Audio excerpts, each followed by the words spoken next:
साल की सबसे बड़ी एकादशी यानी कि निर्जला एकादशी जल्द ही आने वाली है, लेकिन साथ में थोड़ा कन्फ्यूज़न भी है कि ये व्रत 6 जून को रखा जाएगा या 7 जून को।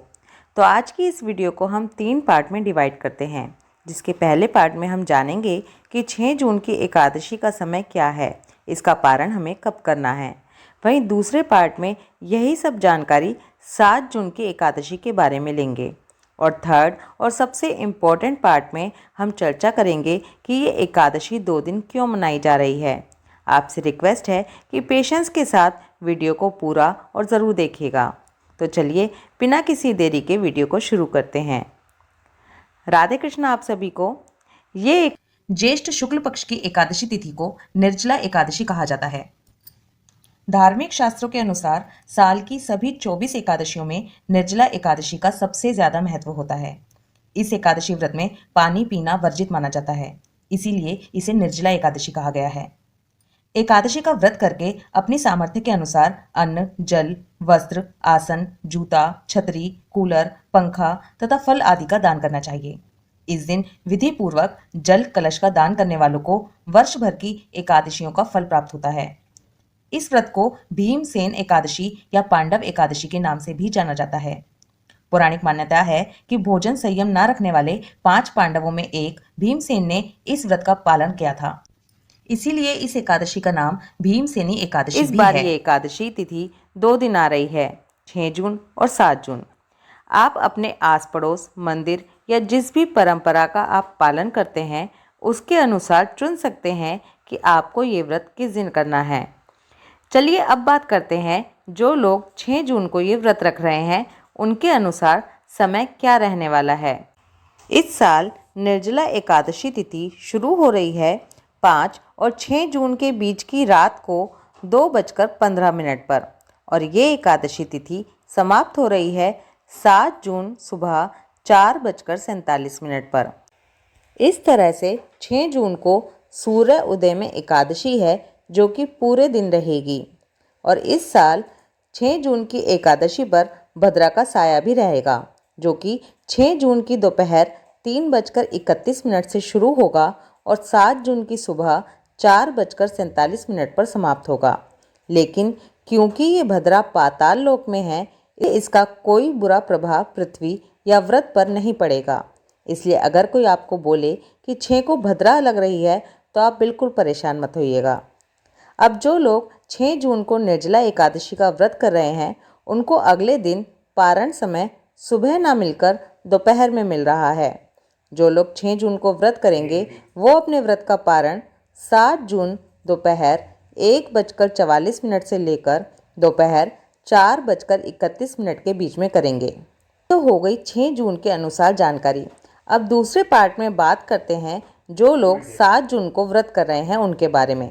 7 जून को द्वादशी तिथि शुरू हो रही है सुबह 4:47 पर और ये द्वादशी तिथि समाप्त होगी 8 जून की सुबह 7:17 पर। इस दिन यानी कि 7 जून को कई शुभ योग भी बन रहे हैं, जबकि इसमें द्विपुष्कर योग और उसके बाद सर्वार्थ सिद्धि योग बन रहा है। बांके बिहारी जी वृंदावन इस्कॉन टेम्पल में 7 जून को निर्जला एकादशी का पालन किया जा रहा है।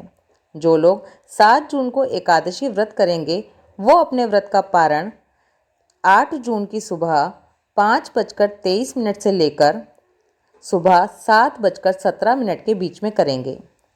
चलिए अब चलते हैं वीडियो के तीसरे पार्ट की तरफ। बहुत लोग परेशान हैं कि इस बार 2 दिन की एकादशी क्यों है।